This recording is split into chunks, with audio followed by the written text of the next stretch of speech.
안녕하세요. 승리한상 가족 여러분, 오늘은 창세기 49장 29절에서 50장 14절까지의 말씀입니다. 창세기 파트 2의 88번째 강좌로 성도의 예표인 야곱의 마지막 모습이라는 제목의 말씀입니다. 승리한상은 말씀 중심 예배 중심의 성경 전문 교사를 양성하기 위해서 만들어진 성경 공부 교재입니다. 승리한상은 2017년 9월 창세기 37장에서 50장까지의 말씀을 함께 묵상하고 있습니다. 승리한 삶은 발행이신 박유일 목사님의 구속사로 조망한 성경 연속 강해집을 통해서 편집이 되었고요. 이 강해집은 신약이 30권으로 완간된 이후에 구약의 완간을 위해서 지금 현재 계속 노력하고 있습니다. 최근에 나온 것이 소선지서입니다. 소선지서가 보이시는 바와 같이 8권으로 완간되었습니다. 저희들 주일날 업로드되는 위크스터를 통해서 창세기 전체 내용을 보고 있고, 이 전체 내용을 통해서 하나님의 언약이 어떻게 우리에게 이어져 오고 있는지, 특히 아브라함과 이삭과 야곱과 요셉으로 이어지는 이 언약을 보고 있으면서 이 언약을 저희들 언약 신학적인 관점에서 바로 구속사 중심으로 이 말씀을 정리하는 훈련을 함께 했습니다. 그리고 나서 이번 주에 우리가 마지막 주인 이번 주에 무엇으로 묵상하고 있냐면, 성도로서 성경적으로 어떻게 마지막 때를 준비해야 되냐라는 이 제목으로 묵상하고 있습니다.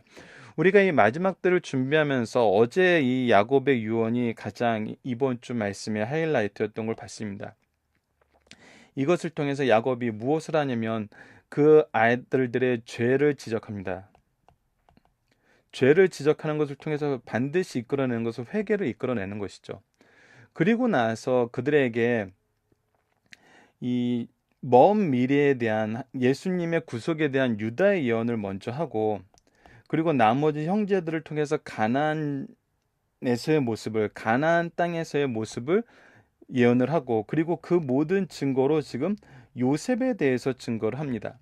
그리고 나의 순서에 따라서 베냐민의 예언을 마지막에 넣고, 이 모든 것을 이루었지만 이 모든 것이 결국 무엇이다? 이스라엘의 12지파의 모습이다라는 것을 분명히 얘기해 줍니다. 그래서 우리가 분명하게 이 앞부분하고 차이를 느끼는 것은 무엇이냐면, 아브라함으로부터 시작한 이 언약이 이스마엘이 있고 이삭이 있었는데, 오직 이삭에게만 이것이 계승되죠. 이삭에게도 에서가 있었고 야곱이 있었는데 야곱에게만 이 언약이 계승되게 돼요. 그런데 이 야곱 때는 어떻게 돼요? 12명의 아들들이 이 모든 언약의 유업을 받게 되는 것을 우리가 보게 됩니다. 이것은 우리가 분명하게 보게 되지만, 이스라엘이 태어나면 하나님께서 언제 이 언약의 성취를 이루셨냐는 거예요. 언제 이 언약의 준비하심을 나타내셨고 성취를 이루셨냐는 거예요. 바로 이들이 태어나기 전부터였어요. 아브라함이 이스마엘이 제 후계자가 되길 원합니다 했을 때 하나님이 아니다, 이삭이다라고 얘기했어요. 이삭이 어떤 것을 결정하기 전에 하나님께서 내가 작은 자를 먼저 더 사랑했다는 것을 보여주셨어요. 하지만 이 야곱 때는 하나님께서 12아들을 다 선택하신 우리에게 얘기해 주는 걸로 어제 말씀이 마무리가 됐었어요. 그것은 결국 우리에게 무엇을 보여주냐면, 이 모든 언약의 성취가 누구의 계획 안에 있다? 하나님의 계획하심에. 하나님의 계획하심에 있다는 건 전적으로 하나님의 은혜라는 거예요. 전적인 하나님의 은혜라는 것입니다. 그리고 나서 이 은혜를 보게 하시는데, 이 은혜를 믿게 하시는데 항상 우리에게 나타나는 것이 뭐냐면 하나님의 준비하심이라는 겁니다. 오늘 우리가 묵상할 이 야곱의 마지막 모습에서도 가나안 땅을 향한 하나님의 준비하심이 드러나요. 그래서 우리가 계속적으로 보게 되는 건, 하나님의 일꾼으로서 하나님의 은혜 안에서 산다는 것은 우리로 하여금 무엇을 경험하게 하냐면 하나님의 준비하심이 무엇이고, 하나님께서 우리와 함께 동행하심이 무엇이고, 이 하나님의 준비하심과 동행하심 속에서 우리에게 성취하시려는 언약이 무엇인지. 그래서 어제 유언을 통해서도 요셉을 통해서 하나님이 성취하셨던 그 언약을 보게 함으로써 가나안 땅과 마지막 구원의 역사까지 믿게 하시는 하나님의 은혜로 우리가 보게 돼요. 이것을 우리가 오늘 본문 말씀에서도 확인하게 됩니다. 오늘 본문 말씀을 보도록 하겠습니다. 창세기 49장 29절에서 50장 14절입니다. 그가 그들에게 명하이르되 내가 내 조상에게로 돌아가리니, 이제 야곱이 다시 한번 자기의 유언을 마무리합니다. 모든 아들을 축복하는 말씀이 어제까지 말씀이었어요. 내가 내 조상에게로 돌아가니 나를 햇사람 에브론의 밭에 있는 굴에 우리 선조와 함께 장사하라. 바로 막벨라 굴에 장사하는 거죠. 이 지역을 헤브론 지역에 있는 이 막빌라 굴을 산 다음에 그 다음부터 아브라함과 이삭과 야곱이 주된 이 거처가 바로 이 헤브론 지역이었어요. 그곳이 유일한 그들에게 주어진 그들의 기업주로서의 역할을 하는 곳이었죠. 왜? 아브라함이 이곳을 제값을 주고 샀기 때문에. 이 굴은 가나안 땅 마므레아 막벨라 밭에 있는 것이라 아브라함이 햇사람 에브론에게 밭과 함께 사서 그의 매장지로 삼았노라. 그래서 이 부분에 대해서 분명히 얘기해요. 그곳이 지금 우리의 소유고 우리가 가야 될 곳이고 내가 장사되어야 될 곳이라는 거예요. 아브라함과 그의 아내 사라가 거기에 장사되었고 이삭과 그의 아내 리브가도 거기서 장사되었으며 나도 레아를 그곳에 장사하였노라. 이 레아를 그곳에 장사하였노라 하면서 자기도 그곳에 묻으라 그러면서 요셉에게 우리가 이미 앞장에서 확인했던 것처럼 무엇이죠? 요셉에게 베델 근처에 바로 리브가를 장사했던 것을 얘기를 해주죠. 아니, 리브가가 아니라 라헬을 장사했던 것을 얘기를 해주죠. 그래서 요셉의 무덤은 그곳으로 가는 것을 우리가 보게 됩니다. 이 밭과 거기 있는 굴은 햇사람에게서 산 것이라 야곱이 아들들에게 명하기를 마치고 그 발에 침상을 모으고 숨을 거두니 그의 백성에게로 돌아갔더라. 그리고 나서 이제 요셉이 자기 아버지의 예언을 성취하는 이 모습을 봅시다. 요셉이 그의 아버지 얼굴에 굽으려 울며 입맞추고 그 수종드는 의원에게 명하여 아버지 몸을 향으로 처리하게 하며 의원이 이스라엘에게 그대로 하되 40일이 걸렸으니 왜 40일이 걸렸다고요? 향으로 처리하는데 이 날수가 걸림이라. 애굽 사람들은 70일 동안 그를 위하여 곡하였더라. 모든 애굽 사람이 야곱의 죽음을 함께 곡하였어요. 함께 슬퍼했어요. 곡하는 기간이 지남에 요셉이 바로의 궁에 말하여 이르되 내가 너희에게 은혜를 입었으며 원하건대 바로의 귀에 아뢰기를 우리 아버지가 나로 맹세하게 하여 이르되 내가 죽거든 가나안 땅에 내가 파놓은 묘실에 나를 장사라 하였나니 나로 올라가 아버지를 장사하게 하소서 내가 다시 오리이다 하였더니 요셉은 이미 이 굉장히 놀라운 업적을 이룬 사람이었어요. 정말 그 7년의 풍년과 7년의 흉년을 겪으면서 애굽을 안정시키고 그 안에서 왕권을 강화시키고 평화를 이루었던 사람이었어요. 요셉이 야곱을 모셔왔을 때가 이미 흉년이 5년 정도가 남았을 때였어요. 그리고 나서 17년을 더 살았어요. 그러면 결국은 이 흉년이 끝나고 나서도 12년간 요셉은 성공적으로 애굽을 다스리고 이 나라의 국력을 키웠던 사람이 되는 것이죠. 그렇기 때문에 많은 사람들이 이 일로 인해서 얻게 된 그 구원의 은혜에 의해서 함께 슬퍼할 수 있었어요. 그런 그가 이젠 다시 가나안 땅에 돌아가려 그래요. 근데 그 돌아가려는 것이 어떤 사람이 보기에는 그가 자기의 모든 것을 가지고 가나안 땅으로 가는 걸로 보일 수도 있거든요. 그래서 이 부분에 대하여 그가 질서를 지켜서 자기 아버지의 장례를 위해서 자기가 가야 됨을 얘기합니다. 그리고 이 부분은 우리가 이미 하나님의 계획 안에서 이 고센 땅에서 생육하고 번성하게 하시기 위해서 요셉을 먼저 보내서 준비하셨던 걸 알기 때문에 신앙적으로도 하나님의 언약에 근거하여서도 지금 현재는 고센 땅에 머무는 게 맞거든요.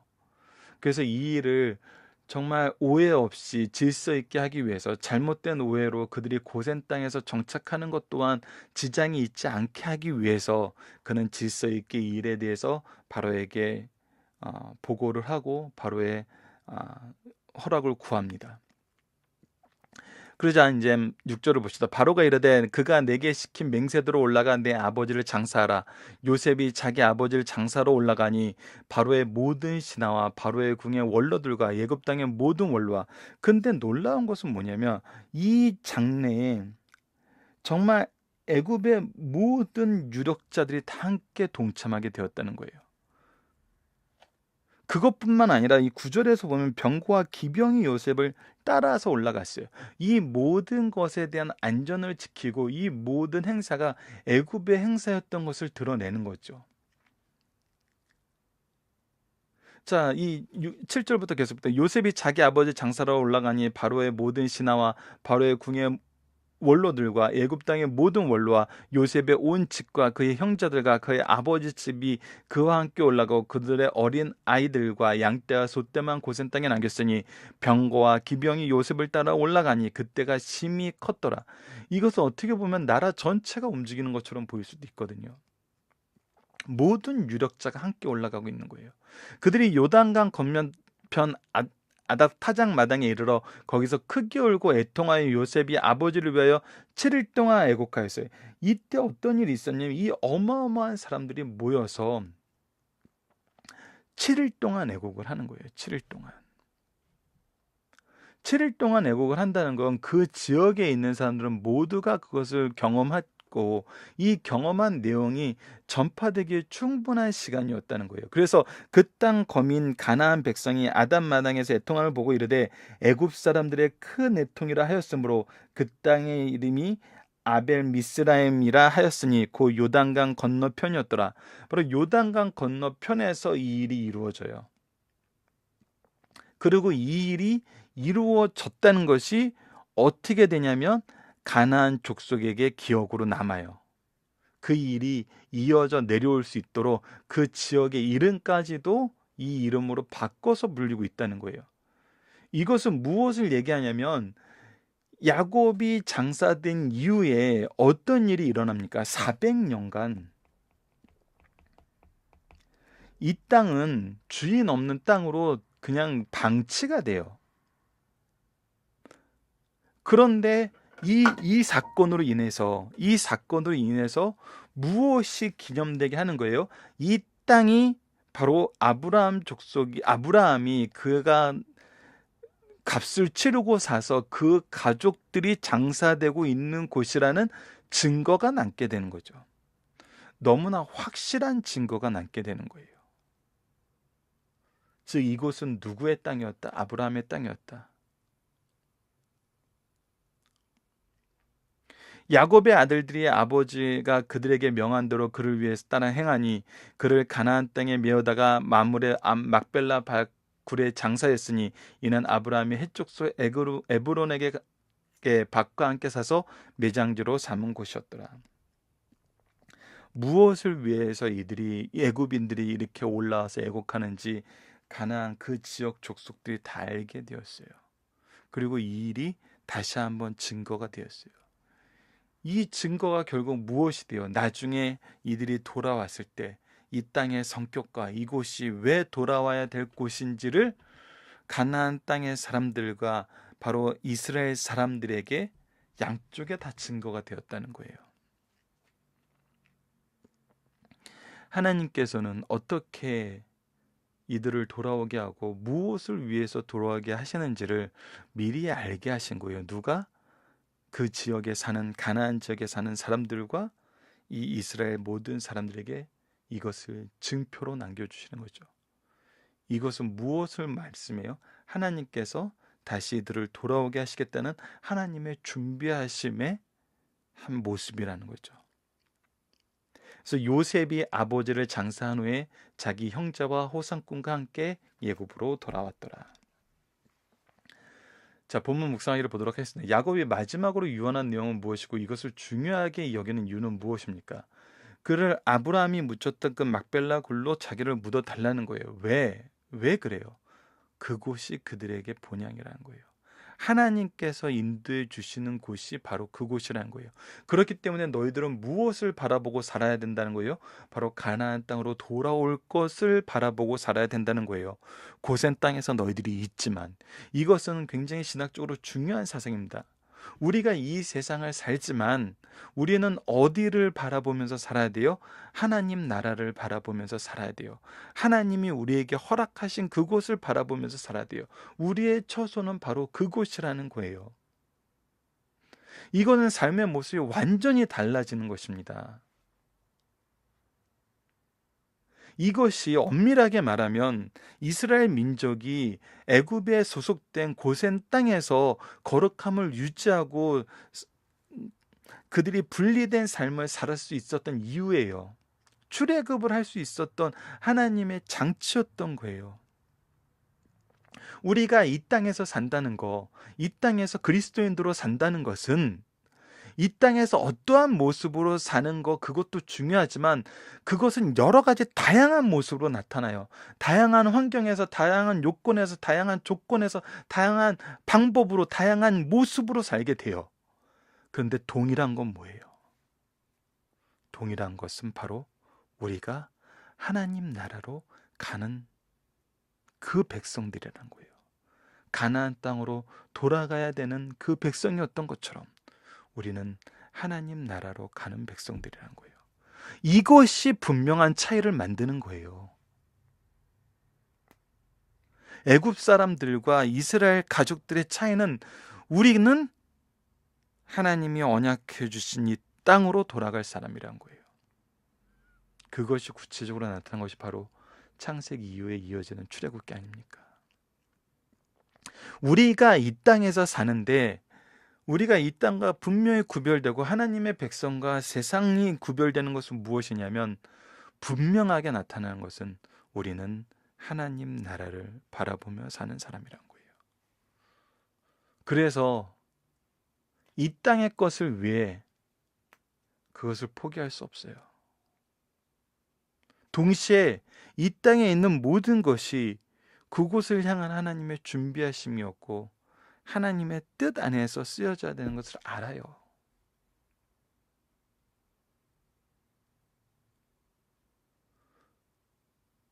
그래서 우리가 때로는 어떤 결정도 해야 됩니까?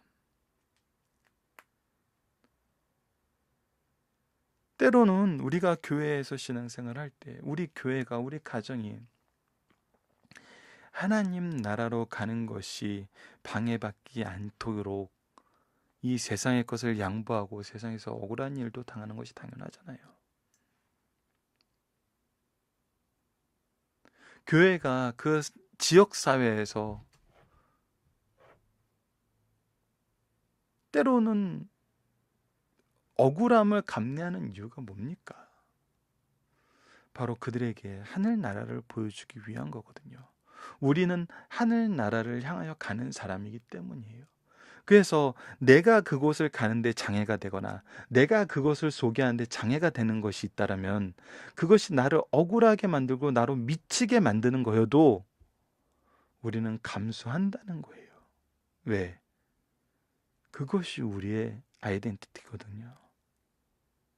그것이 우리의 정체성이거든요. 우리의 본질이고 우리의 본성이거든요. 그래서 우리가 반성해야 될 것이 이 세상의 것을 위해서 세상 사람들이 우리를 비난하게 될 때는 우리가 하는 것이 우리가 지금 있는 곳이 하늘나라가 되고 천국이 되는 것이 아니라 오히려 우리가 하늘나라로 가는 그 길을 잃어버린 상황일 수 있다는 것도 우리가 분명히 염두에 둬야 된다는 것입니다. 우리가 이 길을 보여주는 사람이고 이 길을 안내하기 위해서 하나님께서 선택하신 사람인데 우리가 오히려 이 길을 가린다면은 우리는 지금 우리야말로 길을 잃은 거죠. 그래서 요셉의 모습은 굉장히 본이 됩니다. 질문 2번을 봅시다. 요셉은 바로에게 무엇을 요청하나요? 예, 질서 안에서 이 일을 바르게 행할 것을 요청합니다. 내가 질서를 지키지 않고 이 일이 다른 사람에게 바르게 보일 수가 없어요. 내가 질서를 파괴하는 사람이 돼서 어떻게 사람들에게 이것을 보여줄 수 있겠어요? 여러분들, 예수님의 모습을 기억해 보세요. 예수님은 이 땅에서 하나님의 법과 세상의 법을 모두 지키시면서 살았어요. 그것이 무엇하는 길이기 때문에 하나님을 바로 소개할 수 있는 길이기 때문에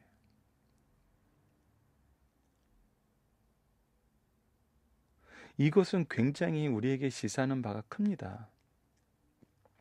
우리가 때로는 사회적인 활동을 하면서 굉장히 많은 불법을, 이것은 악법이기 때문에, 이것은 법의 한계가 있기 때문에 우리가 이것을 끊음으로써 법의 한계를 보여주고 이 법의 불리함을 보여줘야 된다고 얘기를 하는 경우가 많은데,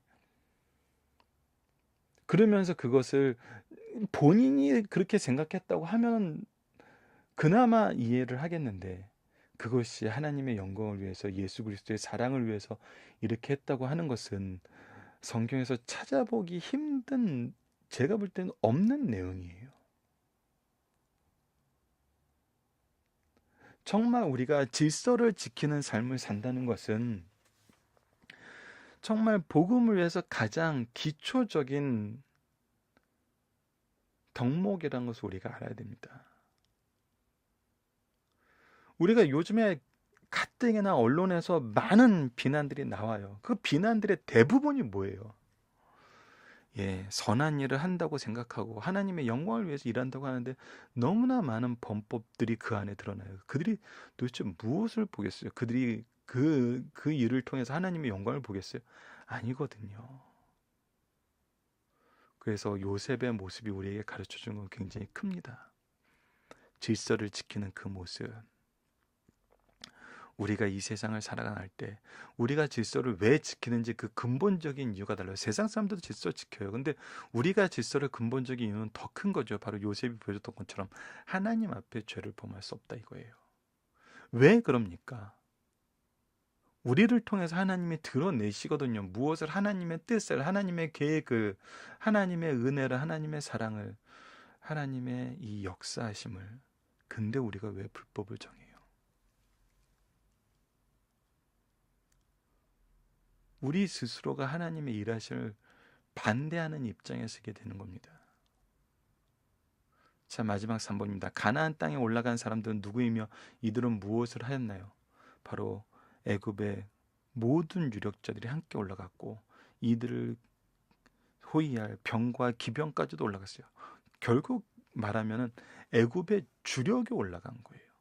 근데 그들이 가서 뭐 했어요? 그곳에서 요셉을 위해서 애통했고, 야곱을 위해서 애통했고, 그곳에서 요셉이 막벨라굴에 자기 아버지를 장사하는 것을 온 가나안 사람들이 보고 이것을 기념하여서 후손들에게 남겨줄 만큼 큰 일을 하였어요. 결국 무엇을 준비한 거예요? 무엇을 나타낸 거예요? 이곳이 돌아올 본향이라는 것을 나타내고 이곳으로 돌아와야 함을 선언한 거예요. 그것을 누구에게? 가나안 땅 사람들에게도 이스라엘 사람들에게도. 자, 중심 사상을 보도록 하겠습니다. 야곱은 구속사의 계승자로서 마지막 모습을 모범적으로 보여주고 있다. 그의 인생은 죄악 속에서 속임수와 고난으로 가득 차 있었다. 그러나 그는 하나님의 언약을 의지하여 승리하는 삶을 살았고 은혜 가운데 마지막 삶을 잘 마무리하였다. 그는 영적 부모로서 자녀들의 죄를 회개하게 하였으며 하나님이 주신 참된 소망을 바라보게 하였어요. 그의 인생은 하나님의 언약을 의지하여 승리하는 삶의 증거였고 마지막까지 참 소망을 바라보게 하는 구속사의 중심 인물의 삶을 살았어요.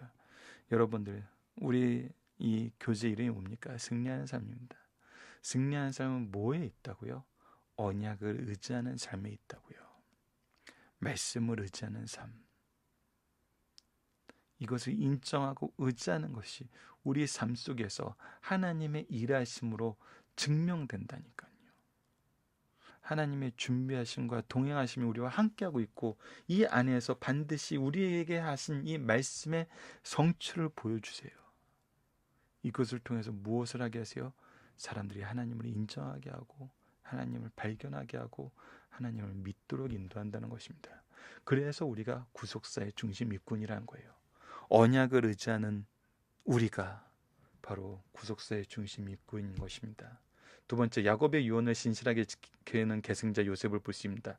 요셉의 인생은 예수 그리스도를 예표하는 삶의 모습을 우리에게 보여주는 삶을 살았어요. 그를 통한 하나님의 구원의 계획은 그를 철저하게 하나님의 뜻대로 실천해 나갔어요. 그가 언약의 계승자로서의 삶을 사는 모습을 통해 하나님은 야곱의 가족을 넘어 애국과 주변 나라의 구원자가 되게 하셨어요. 그 안에서 요셉은 항상 질서를 지키며 겸손과 충성으로 자신의 사명을 잘 감당하였어요. 야곱의 유언에 대해서도 자신의 권리를 주장하지 않고 아버지 유언을 지키기 위해 준비, 몸의 향을 으로 처리하여 질서 있게 왕의 재가를 얻어서 이를 완수함으로 신앙과 삶의 모범을 보여주었어요. 여러분, 다시 한번 강조하지만 우리 삶의 질서, 우리 삶의 모범이 바로 사람들이 하나님을 바로 볼 수 있게 하는 중요한 요소가 된다는 거 잊지 마십시오. 그래서 우리가 하나님 앞에 범죄치 않는 것이야말로 가장 복음을 확실하게 전할 수 있는 가장 좋은 방법이 된다는 것도 우리가 기억해야 됩니다. 장래 행렬에서 나타난 언약의 선포입니다. 야곱의 장래하러 왔던 그 아들과 가족들은 400년간 애굽에서 지내게 됩니다. 그런데 이 야곱의 장래 행렬을 통해 하나님은 다음 세대를 향한 언약적 선포를 준비하신 것을 볼 수 있어요. 야곱의 아버지의 유언을 따라 가나안 땅에 장사할 것을 구하자 애굽은 모든 방백과 군사들까지 이 행렬에 동참하여 함께 애곡하고 이미 준비된 막벨라굴의 야곱을 장사하는 일에 동참하게 되었어요. 그로 인하여 이 일을 가나안 모든 족속이 알게 되고 인정하게 되었어요. 이것은 아브라함에게 주셨던 언약의 땅이 이곳임을 선언하고 반드시 돌아오게 하신다는 하나님의 증거를 가나안 족속, 애굽의 권속, 그리고 야곱의 모든 자손들에게 다시 한번 보여주는 언약적 선포가 되었다는 겁니다. 즉 무엇이 이것이 하나님의 준비하심이라는 거예요. 우리에게는 항상 이 일이 나타난다고 합니다. 항상 이 일이 나타나요. 여러분, 살펴보기 정답 카페를 통해서 확인하시고, 특히 1번 야곱 자신을 막벨라굴에 매장하라는 이 신학적 의미는 우리로 하여금 항상 하늘나라를 소망하면서 살게 하는, 정말 이 계시 의존 신앙의 이 핵심을 보여주는 것임을 우리가 기억해야 됩니다. 자, 적용입니다. 우리의 마지막 모습이 무엇을 보여주면 무엇을 보게 하는 모습이 되어야 하는지 묵상합시다. 이것은 하나님의 언약, 하나님의 나라, 그것을 보여주는 언약 중심의 삶, 즉 이것을 뭐라 그래요? 계시 의존 신앙.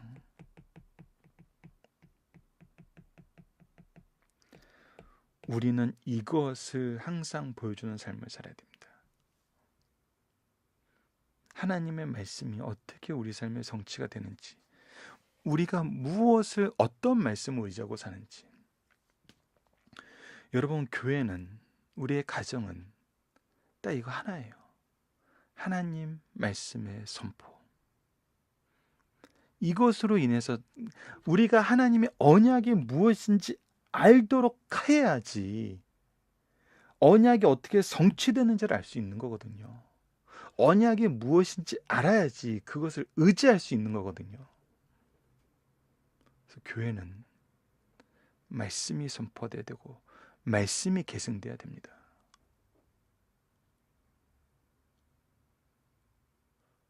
그래서 우리가 주일 학교라고 부르는 거예요. 왜?